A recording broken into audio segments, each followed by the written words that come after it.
Salut à tous, c'est Pang de la chaîne, bienvenue sur cette vidéo qui aujourd'hui va parler d'hypnose manipulation, revenir un petit peu sur un point qu'on avait vu avec Vincent sur le podcast qu'on a eu la chance de partager sur les manipulations du marketing. Et donc je vous rappelle un petit peu l'ensemble des biais qu'il peut y avoir, l'ensemble des orientations et des yes sets qu'on emmène, des love bombing et autres euh, effets de rareté et tout, quoi, tous les éléments qu'on peut retrouver en manipulation et en influence. Hier, sur le groupe d'écoute mieuxveillante, Slim a fait un super feedback sur ce sujet-là et je trouve que c'est vraiment intéressant de pouvoir en reparler, surtout avec son expérience, parce qu'il était justement le jour où il a regardé ce petit podcast, il était sur le point d'acheter une formation, en tout cas de s'engager dans un partnership avec quelqu'un à ce moment-là. Et il s'est rendu compte de l'ensemble des outils, on va dire, des mouvements qui ont été proposés. Et ce que j'aime beaucoup, c'est son feedback. Il dit, moi, ce qui l'ennuie, c'est l'espèce de notion où il a été manipulé pour trouver les gens cool, pour trouver que effectivement s'il s'engage dans, je vous avoue, je sais pas trop le produit qu'il voulait prendre, mais j'imagine une espèce de mentorship ou de formation, il y a une espèce d'honnêteté biaisée, genre on est super sympa avec vous, hein, ça on le sait bien, et, euh, et on a l'impression que la personne s'intéresse à nous, va s'intéresser à nous, va créer bien sûr des groupes Facebook ou des groupes WhatsApp pour montrer une pseudo-proximité. Et au bout du compte, une fois payé, ça sera toujours des subordonnés qui vont gérer le truc. Et donc il y a une espèce de mensonge de proximité qui fait que parfois on se dit waouh, cette personne-là elle a l'air trop cool. Et en fait, la personne, elle n'est à ce moment-là que en mode vente d'un produit. Est-ce que je rebondissais sur la remarque de Sim où lui il s'est senti touché par rapport à ces leviers qu'il a captés. Et comme il me dit mais ce qui est ouf, et on le disait sur la vidéo, hein, c'est on sait que ça fonctionne comme ça, on connaît les outils, on connaît les engagements, les petits engagements qui nous emmènent à un gros engagement, et pour autant, on se fait avoir. Et je rebondissais sur le fait de dire, tu sais, à mes yeux, dans le monde du développement personnel, il ne faut pas voir forcément des personnes qui sont passionnées par ce milieu-là. Il y en a, et il y en a beaucoup. Et il y a aussi beaucoup de personnes qui, elles, sont passionnées par le business. L'un n'est pas forcément antinomique avec l'autre, ne s'oppose pas nécessairement à. On peut très bien adorer le dev perso, faire un bon business avec. Seulement, et c'est là où parfois il va falloir faire attention à ce que je lui expliquais, c'est que pour certains, le dev perso, c'est une niche exploitable avec des outillages qu'on exploite dans d'autres cheminements. On avait parlé de l'exemple ACN par exemple, ou d'autres cheminements qu'on connaît un peu Ponzi ou pyramidal. Et ils se disent, il y a un créneau ici, on a un ensemble de techniques qui fonctionnent pour vendre de l'immobilier, pour vendre des téléphones, pour vendre des assurances, pour vendre plein de trucs. On va vendre du dev perso. Sur quoi Slim, au fur et à mesure, il structurait sa réflexion et il dit, ouais, en fait, ce qui me dégoûte, c'est qu'ils oublient qu'ils vendent quelque chose pour de l'humain, qui va toucher l'humain, qui peut influencer cet humain.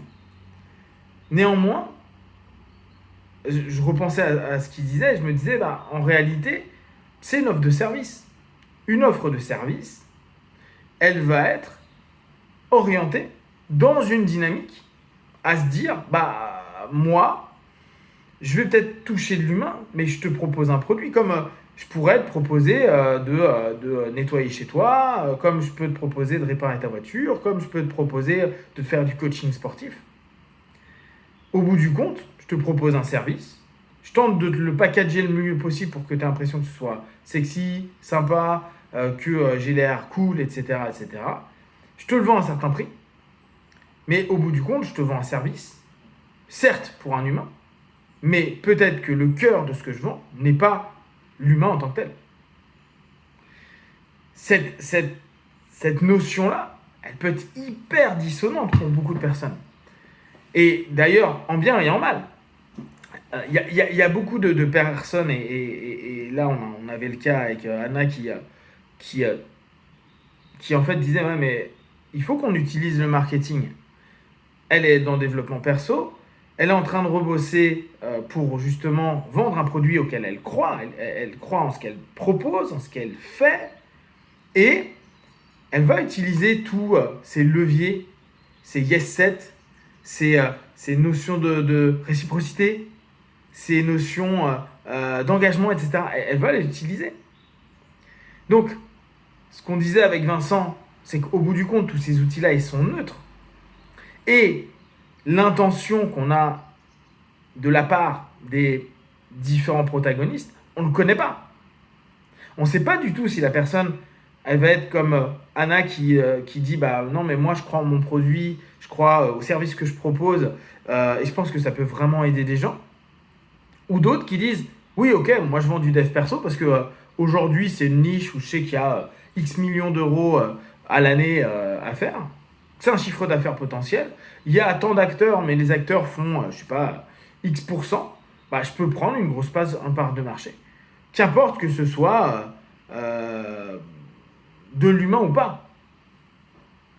Et c'est là où on se rend compte que l'exploitation d'un outil qui est plutôt neutre en fonction de l'intention de la personne peut être perçue par d'autres personnes comme étant une escroquerie, une saloperie, etc.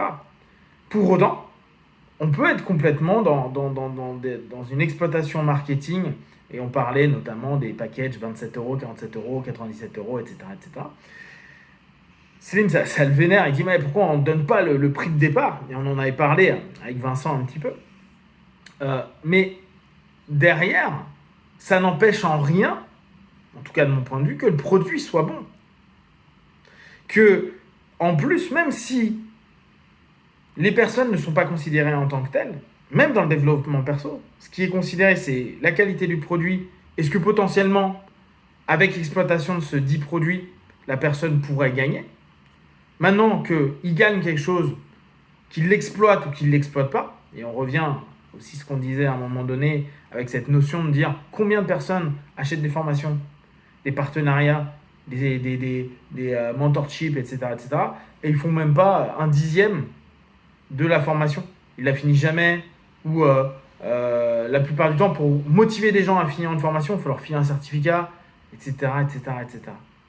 Donc, au bout du compte, il est possible que, bien sûr, il y a des gens qui ne pensent que produit, mais si leur produit est bon et qu'ils n'en ont rien à foutre au bout du compte de l'impact humain, en prenant le principe, et là, c'est parfois un peu dérangant, mais c'est à la responsabilité de l'acheteur, donc du consommateur, qui certes est peut-être dans une demande un peu parfois borderline, mais à ce moment-là, c'est lui qui est responsable de l'exploitation ou pas du produit et de voir si ça lui convient ou pas. Il est possible aussi, et il y en a beaucoup qui le font, qui disent vous pouvez être remboursé sous un mois.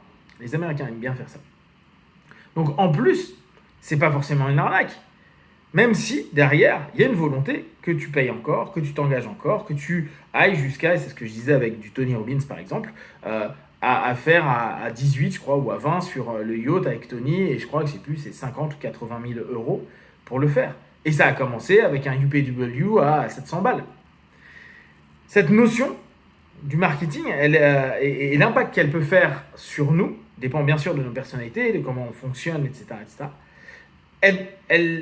Elle est un peu dérangeante parce qu'on se dit des personnes qui vont dans le dev perso, c'est des personnes qui sont pour l'humain. Et je pense que c'est pas toujours vrai. Je pense qu'il y en a, ils aiment le produit et ils aiment vendre des produits. Ils trouvent que le produit est bien, qu'il peut apporter du bien à l'humain, mais ce n'est pas l'objectif premier. L'objectif premier étant de vendre le produit. Si vous avez des remarques, des réflexions à ce sujet-là, peut-être que vous vous êtes déjà senti dans cette espèce de dynamique comme Slim pouvait le partager, où il y a une espèce de... Ouais, au bout d'un moment, il y a une colère de se dire on se fout de ma gueule et puis on déshumanise quelque chose qui peut apporter du bon. N'hésitez pas à partager sur Facebook, YouTube. J'y répondrai le plus rapidement possible. Et comme d'habitude, de tout ce que je propose, ne prenez que ce qui est bon juste pour vous. Testez, observez, analysez et concluez. P1. Ciao.